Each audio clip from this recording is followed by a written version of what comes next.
Cleverly done to find Bruno. Can this be a goal? And finally we do score.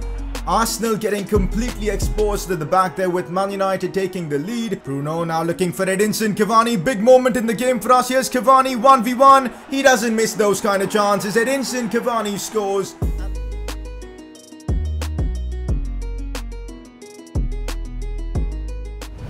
Here we go, we're back again with another episode of the Manchester United Career Mode series over on Next Gen FIFA. And this is it, January transfer window. Paul Pogba has been sold in the last episode. He's on his way to PSG. And we need to find a replacement, which we are going to do in this episode. We've got about 170 million to work with, so money isn't really an issue. But yeah, picking that perfect player is going to be difficult. And not just the Pogba position. We're looking to improve the team all round.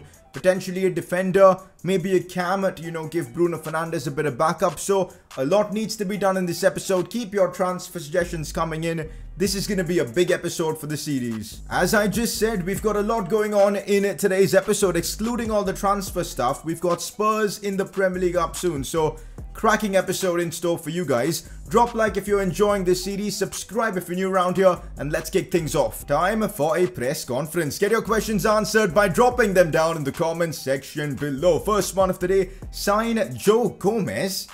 I mean, straight away, I'm baffled. I know it would be unrealistic, but you didn't sign him in any of your career modes. I know we haven't really had the opportunity to use Joe Gomez, and I do know he's one of the most broken players on FIFA with 87 sprint speed and 80 acceleration, but signing someone who is a homegrown Liverpool player just does not sit right with me in a Man United career mode. I'm sure we'll get other opportunities to use Joe Gomez in different career modes, but for this series, I don't want to do that. Besides that, he's joined Arsenal, so we can't anyway sign him. Okay, now this next question is about last episode's challenge in which we needed to score a couple of goals with players off the bench. Unfortunately, that was the first challenge we failed all season long, and that means in our next couple of games, we are not allowed to make any substitutions. Games that we play, of course. Now, because in the last episode, in a game that we simulated, Bruno helped complete that objective for me, but I don't think I'm going to count that, guys, because I feel like since we didn't play that game completely, it's unfair to count that as an objective. So the way I'm running things, we're not going to count that, and we're going to, complete the forfeit in today's episode. And of course, not use subs in our next couple of Premier League or whatever games. Moving on to the next question, sign Joshua Kimmich. He's one of the best and he will help the back line as well as the midfield. There's absolutely no denying that. We're in the hunt for a midfielder, preferably someone a bit more defensive to complement Bruno and Van der Beek. And honestly, Joshua Kimmich might just be the man. Like, look at those stats, 88 rated, but we're really struggling to choose between Kimmich or Ndidi. For that matter, two really similar players. Kimmich, of course, fairly quicker, a lot more technical, with super aggressive work rates as well, but unbelievable stats on the other hand. So it's such a difficult decision. But honestly, since I haven't used Joshua Kimmich on FIFA in so long, and I only recently used Ndidi in the Leicester career mode we did back on FIFA 20, I want to sign Kimmich, guys. I know it's not the most realistic signing, but Joshua Kimmich at Man United in that midfield, I think is what we're missing. He would literally complete the trio with Van der Beek and Bruno Fernandes. That would just be unbelievable. So I think over Ndidi, I'm going to choose Joshua Kimmich, and I think I have found my Paul Pogba replacement. Although it's going to be difficult to pull off this transfer, hopefully we can get it done. And with that press conference wrapped up, let's push on. Last episode wasn't particularly the best for us. We didn't get good results, but Upamecano at the back I thought was just sensational. I mean, in this series, he has been just unbelievable. Helped out our backline many times this series, and well, last episode, some incredible blocks, challenges, tackles, and that's why he picks up the Player of the Episode award. Paul Pogba is now at PSG. I'm not gonna lie, it kind of sucks not having him here at Man United, but it had to happen, man. Pogba is gone, and it's now time for us to bring in that replacement. I don't want to be wasting any further time. I want Kimmich to join as early in this window as possible, so his price doesn't go up, other clubs don't go for him, so it's time to make this happen, guys. We've got the funds. You guys know that Pogba was sold for 70 odd million. So we have the money to make this happen. Let's hope we can. He's valued at about 92.5 million. This is going to be interesting to see how much is this even going to cost. Let's get into the negotiations. Here we are negotiating with Bayern Munich, all ready for Joshua Kimmich. Transfer fee, I'm going to start off with straight up 100 million. Similar fee to what we paid for Mikhail Yanzabal at Real Sociedad. Are Bayern going to entertain 100 million offer for Kimmich? Probably not, but let's see what they respond with. 140. That is not too bad, guys, because we'll be left with still a lot of money. We'll counter this with about 120 million. I think that's fair. 120 million for Kimmich. And let's see if Bayern are willing to play with us here. 120 million I think is fair for Kimmich in this market. 125.4. You know what? I don't want to negotiate any further. We'll get this done. 125.4. It's going to happen, guys. Joshua Kimmich, that is the price we've negotiated with Bayern for.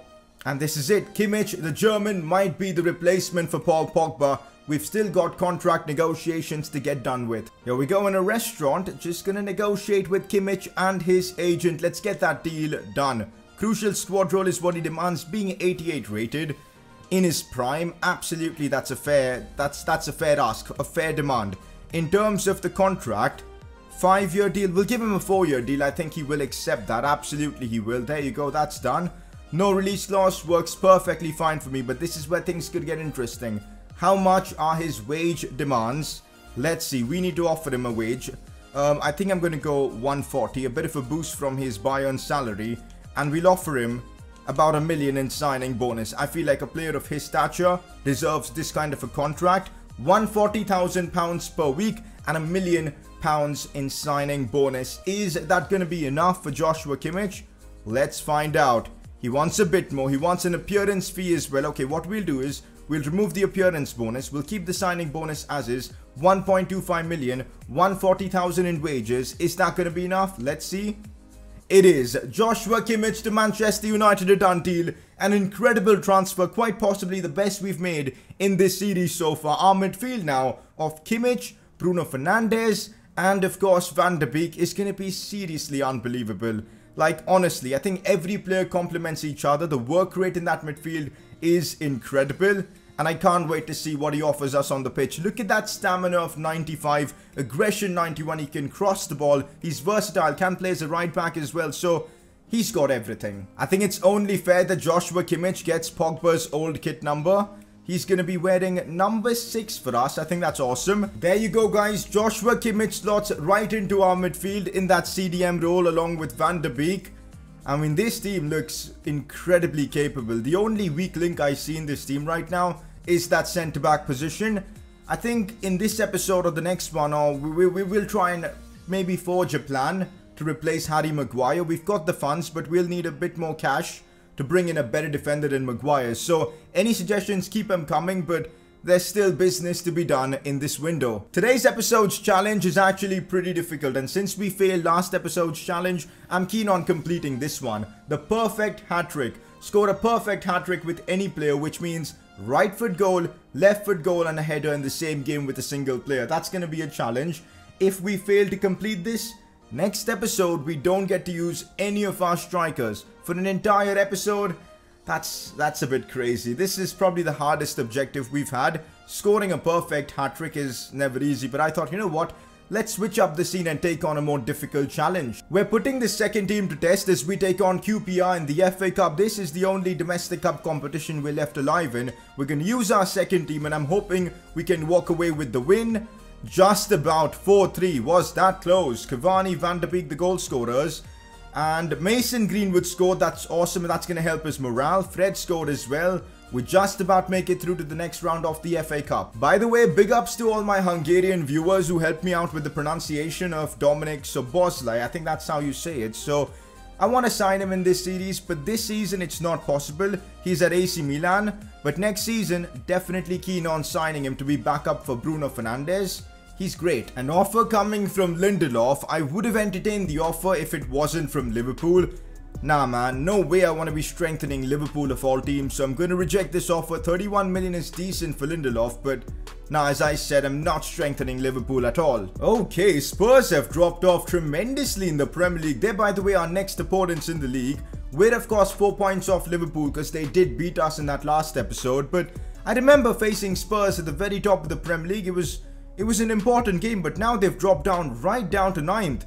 Mourinho's Spurs have had a shocker. Their goal difference is just 1. They're on 34 points. What, 13 behind us? Since when did Spurs fall so heavy? I mean, we've got to take advantage of this and beat them here. Oh man, am I excited for this one against Mourinho Spurs. We're playing our standard formation, but Joshua Kimmich in that midfield. I absolutely cannot wait to see what he offers. Van de Beek, Bruno Fernandes join him. We're straight away giving Kimmich his debut. He's just simply that good. Anthony Martial up top, Rashford, Yanzabal. At the back again, I don't know why I've kept Maguire in there. I definitely want to have Lindelof because Spurs do have some pace with players like Son and Lucas Moura. I think we'd be much better with Lindelof in the team. But that is our setup. Can't wait to see how Kimmich performs on his debut. But we're looking for the 3 points to keep pace with Liverpool. Let's go out there and get it. Here we go. There you would have seen Joshua Kimmich briefly walking out of the team bus. The focus is on Mikhail Yanzabal for some reason and not Joshua Kimmich. Where is he? Okay, we've just now moved away to the Spurs' team bus with Heung-min Son and Toby Alderweireld walking out. Big game, and as I said before, I think the story is all around Joshua Kimmich here. Moving from Bayern Munich to, of course, Man United, you could argue that it is a step down, but again, the Premier League is the best league in the world in terms of, popularity and just the presentation. It's going to be big for Joshua Kimmich's career if he can make it here at Manchester United. Here's Kimmich already on the ball, very eager to see how he performs in the midfield for us. We know he can be good as a defender, but for me, I want him to, ace that midfield position. Wan-Bissaka here. Good pass inside. Now back to Kimmich. Easy pass for Marcus Rashford as he looks to take it wide. Still Rashford here. Tries to bring it inside. Good defending from Spurs, but the intent is there from Man United early on. You'll love to see it. Van de Beek. Oyarzabal. Look for Martial. Back to Mikhail Oyarzabal. Left foot. That is outrageous, but just missed out on scoring one of our best goals of the season. Mikhail Oyarzabal letting it fly from about maybe edge of the box, I suppose. Good link-up play with Martial. That probably deserved the goal, but it's still 0-0. As I said, last episode we took a big beating at the hands of Liverpool. We need a win here, and it's at Old Trafford. We're gunning for the win. It's now Spurs on the charge, playing some neat football as it's Harry Kane here. Looks for Lucas Moura. Tries to begin inside, does so. Harry Kane again. We know how good Kane can be. Cannot let him shoot because his shooting is broken on this game. Heung-min Son as well is dangerous. Still Son, backwards to Kane. A long spell of possession here for Spurs. Højbjerg. Is the attack gone for them? Højbjerg still keeping the ball. Looking for Ali. Now Kane. That's decent from Upamecano, and ultimately he does win it. And Wan-Bissaka gets it away. But that was stressful, man. Could have literally gone anywhere, that ball. It was bouncing everywhere, but we just about hang on. This is going to be a difficult game against Spurs. They win the ball again. It's relentless pressure from Mourinho Spurs. They know a lot's at stake here. Good skills. Looks inside for Lo Celso. Harry Kane with a very good attempt. But De Gea kept him out there. But man, Spurs looking decent in this game. We need to hit them on the break here. And that we might be able to do as Bruno Fernandes sends Anthony Martial through on goal. This has to be a goal. No doubts about it. But David Alaba with a block. How have we not converted that chance? I waited too long to pull the trigger. And I gave enough space for Alaba to, make the challenge. Alaba, again, a player that could have been playing in the Man United jersey. But, oh, well, that's a deal that didn't really work out for us. Half-time, and I'll say this. It's been a competitive game, a fierce game of football. But both sides have been way too cautious. Let's see in the second half if we can have a moment of magic or someone steps up to win us the game. By the way, if you've forgotten, I cannot make a single substitution in this game. What the lineup I've gone with, that's what we're going to have to run with. No Cavani coming on, no Dan James coming on, nothing of that sort for the first 2 games in this episode. So, yeah, it's got to be the first team that we've selected to help us get the job done. But right now, it's Dele Alli on the break. Lindelof is chasing him. Good defending right there from the Swedishman. We're now seeing a set-piece opportunity. Lo Celso to put it in. Harry Kane attacking it. Kimmich controls that easily and calmly gets it away. One thing Kimmich will add to our midfield is composure, as we now try and send this one for Mikhail Oyarzabal. Returning this one for Anthony Martial. Decent position for Martial. Looking for Bruno here. Still Bruno. Rashford now. What's happening here? Mikhail Oyarzabal shoots and scores. Is he onside? I'm confused. Oyarzabal certainly looked onside there, but I'm not sure what's happened. I think the goal has been given. They wouldn't show these celebrations if not. And Manchester United take the lead against Spurs. It was chaos from this counter-attack, but it's worked out wonders. Rashford providing the assist. Mikhail Oyarzabal just put his foot through, right it, and it's in the back of the net. Hugo Lloris couldn't save it. Man United get the lead out of a weird chance. I didn't expect to score off this opportunity, but we've done so. We've got the lead. Let's help keep this intact right now. 55th minute of the game. Mikhail Yanzabal gets his 4th Premier League goal of the season. I would have loved to bring on Edinson Cavani at this stage to have someone to, you know, hold up the play for us. But hey, because of the challenge, because of how we failed it, we can't do so. And we're going to struggle because of it, as it's Son on the ball. But Wan-Bissaka made that look easy. Good defending from him. But yeah, it's going to be stressful now this game. Let's hope the players have got enough in the tank to cope with this. One thing I will say, Kimmich feels so agile when you're turning. Like, seriously, dude. It legit feels like he's the German Kante. Honestly, feels so agile. But on the other end of the pitch, Højbjerg missed. I was certain that he was going to score that. From that position, Højbjerg has to score. Big miss for Spurs in the Premier League. Mourinho will not be happy about that. 70 minutes on the board. We still have our 1-0 advantage, but it's extremely tight. Anything can happen in this scenario. We've got to try and push for the second. Oh my god, we've let Heung-min Son in behind. Now it's Kane. Dangerous from Kane, but Upamecano there out of nowhere recovered. Releases the ball for Kimmich, who of course is going to play it wide for Bruno. And we get the ball away easily, but that challenge coming in from Upamecano on Kane was clutch. Just gonna like spread the ball out wide for Wan-Bissaka. Kimmich has been very efficient in this game. His job was to just clean things up, move the ball around, and that he has done splendidly as he's now on the attack here. Joshua Kimmich looking for the passing option maybe. Still Kimmich on the ball, but loses it. Very impressed with Kimmich on his Manchester United debut. I mean, debuting against Spurs. Never easy, but he's done well. Donny van de Beek getting that extra freedom, looking for Bruno Fernandes. Dazzles the defenders, there's still Bruno. Looking for the pass inside for Mikhail Yanzabal. Kimmich making a great run, looking for that first goal on his debut, but he skies his shot. Would have literally been the perfect debut if he got that one in the back of the net, but oh well. There you have it, guys. Full time against Spurs. A very, very good performance from us. 1-0, clean sheet as well. Impressive stuff from Kimmich, but it was Oyarzabal's goal that has separated the two sides. Important 3 points for us as we try and keep pace with Liverpool at the top. Good way to bounce back after that defeat to Liverpool. I think I'm convinced that Szoboszlai is a player I want to bring in, but since we can't do it this season, we'll keep that for next season. So I don't think I'm going to be signing a cam in this transfer window. We'll just stick with what we have.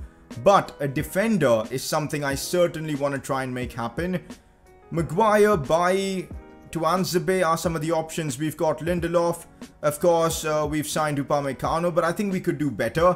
I'm thinking if we work out maybe a swap deal for the centre-back, we could really afford some quality to add to our backline. Maybe we'll take a look and see what can be done. Would a swap deal be possible for the Turkish international? I mean, he's got Premier League experience, he's class, good stats as well, good potential. We've used him last year in the Leicester series. I know he is quality. Would a swap deal be possible with Leicester for Maguire? Maguire going back to Leicester and we getting, of course, Soyuncu. Would that even be possible? Let's see. Let's trade him, Harry Maguire, and just submit offer and just see what they're willing to say. They want Lindelof. They do not want Maguire. That's interesting. And they want another 20 mil as well. That's a bit sus, as they would say. That is, nah, I'm not having it. But if we sell Maguire, I think we can most definitely afford someone like Soyuncu. Or maybe we should be looking for someone better. For now, I'm ending negotiations. But you guys know Soyuncu is on my radar. Okay, we're keeping transfer business aside for now as we take on Wolves in another big game in the Prem. We're chasing Liverpool, who are still 4 points above us.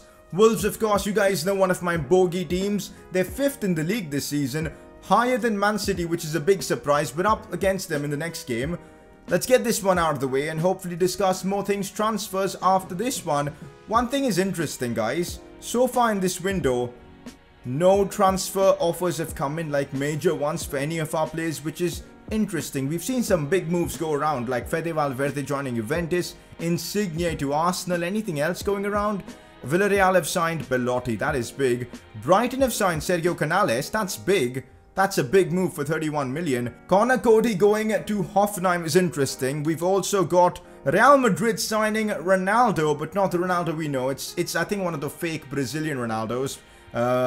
Yeah, 83 rated, fair enough. And Spurs have signed Atal, so there are transfers going about. Scoring a perfect hat-trick in that last game, out of question. We didn't even get a hat-trick. In this game, maybe we can try and get that done. Otherwise, next episode, no strikers, is going to be a bit funny. We're starting Cavani for that reason, because if there's anyone who can get a hat-trick, a perfect hat-trick, it's Cavani because of his aerial ability. So he starts Bruno, Van de Beek, Kimmich continues to build momentum from his debut, Upamecano, Lindelof. That's how we've got our team set up. We're up against a 5 at the back formation, by the way. This is going to be tricky. I've talked about Wolves being kind of like my bogey team on FIFA 21, but really, to be fair, they haven't really caused me all that much problem on FIFA 21.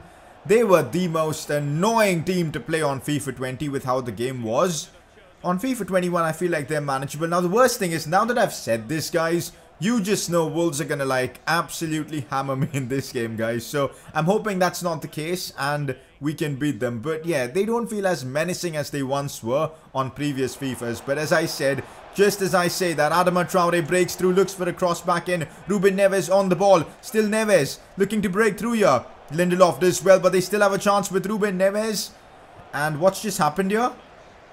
Offside? I think, yeah, offside. But just as I talk about Wolves not being up to the mark on FIFA 21, they almost created a chance and scored. So we still got to be careful. Van de Beek looking for Wan-Bissaka. Van de Beek again. Oh, Bruno's made a lovely run. This has to be a goal. I'm going to go for a cross and hopefully a header from Cavani. That's going to do us wonders for the objective. I saw Cavani making that run and I knew how to cross it into him somehow. And he scored the header. Now we need to score one with his right foot and the other with his left foot. And we'll have completed today's objective. Scoring a perfect hat-trick.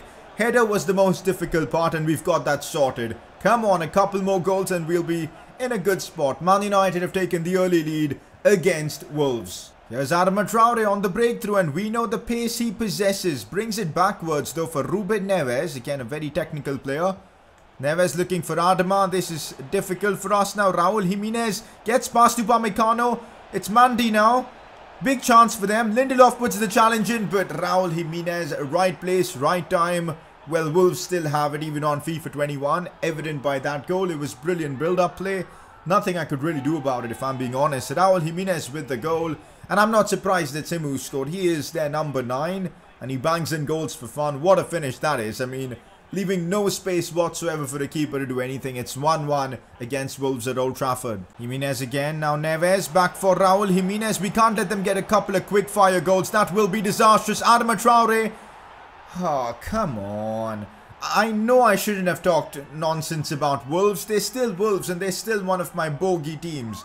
I really messed up talking trash about Wolves because now they're leading 2-1. Oh my god.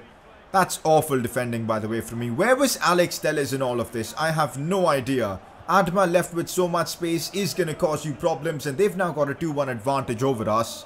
Disastrous. Simple way to find Yanzabal and now it is Edinson Cavani could release this one for Mikhail Yanzabal. Danger here for Wolves as I'm laying this one off for Bruno. Now Cavani shoots with his left foot but blocked by Orban. That was our chance to get the equalizer before half-time but we couldn't find it.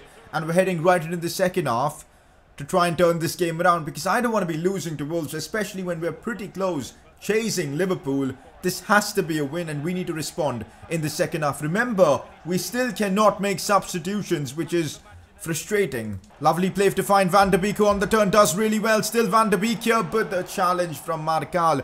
Wolves are defending so well and the fact that they play a 5 at the back is just not helping. It's so difficult to break them down. I'm trying everything I can, but it's just really, really tough. Here's Cavani again. I'm going to have to go backwards. There's literally no space for me to do anything here and it's frustrating me. I think we're going to go team press just to see if we can get the ball off them higher up the pitch. That could help us, but Wolves are good at just playing it out away as well. So problems all round, but this might be the chance as we look to find Marcus. Rashford got to it, but Patricio with a big save. That was our chance and we didn't take it as he looks to find Bruno Fernandes. Cleverly done to find Joshua Kimmich. Now Rashford inside for Bruno. Back to Cavani. Van de Beek's made a good run. Has to be a goal and we get the equaliser. We've had to work really, really hard for this, but we've got it done. Manchester United at Old Trafford make it 2-2. Van de Beek's goal gets us back on level terms. We might have to forget completing Cavani's objective here because it's not going to happen. There's not enough time left. We've got to focus on just securing the dub here, and that's what I'm aiming for. Van de Beek with the goal. It leaves us about 20 minutes to try and get the winner. Let's shoot for that. Bruno looks for Joshua Kimmich. Bruno Fernandes in all of open space goes for goal and almost scored. A carbon copy of one of the goals he scored in earlier episodes.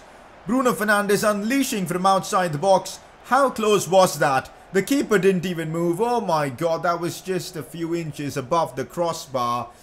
That was the moment. Wolves are playing it really defensive now that it's the end of the game, and I can't say I blame them because they know their situation. They know we've got more talent, so they're just keeping possession, wasting as much time as possible, and I think we're going to drop a couple of points here. No shame in dropping points to a team that are 5th in the Premier League. It happens, but maybe if in this game we could have made substitutions, we could have, you know, turned things around. But, well, we've completed the penalty of not completing last episode's challenge, but we failed another one. We're not going to be playing any more games in this episode, so we failed the perfect hat-trick challenge, and that means next episode we can't use both Cavani and Anthony Martial. I guess Rashford will need to step up in that striker position. The gap with Liverpool just keeps increasing game after game. They're now 6 points above us at this stage of the season. Liverpool are looking like future Premier League champions this season. I think we just don't have enough in the tank to chase them. We'll see though, we'll see. Still 6 points can be overturned. Leicester City 3 points behind us. It's incredible they're still in the top 4. City have fought themselves back in a 5th, but yeah, the Premier League title race is certainly getting interesting. I guess on the transfers front, I don't want to be making any more signings in this episode. I want to keep that for the next one. We've got about 45 million left. If we sell a centre-back like maybe Maguire or Lindelof, we should have enough money to go big on another centre-back. Should we do that now in this window, or should we keep that for next season? Let me know in the comments section. But yeah, the team is looking incredible. It's just Maguire right now that I feel is the weak link, or Lindelof, but otherwise the team is absolutely fantastic. But yeah, let me know in the comments section what should our approach be. Should we do another transfer or not? Next episode, we'll wrap up the transfer window, get all the way up to the Champions League round of 16 game. And, well, yeah, that's the plan, basically. Now, before we wrap things up, player of the episode, I feel like Van de Beek had a very good episode this time around. Bruno had a good episode. Rashford was half decent, but I think I'll go with probably Van de Beek for this one. But let me know in the comments section who you think deserves player of the episode. For now though guys, this is where we wrap things up for today's episode. Big episode guys, absolutely massive. And look at the transfers going around now. Immobile to Man City as they try and overcome that ridiculous gap. We'll see what happens with that. Next episode, we're going to be gunning for more transfers, deadline day, all that sort of stuff. Drop a like if you've enjoyed today's episode, subscribe if you're new around here, and I'll catch you all next time.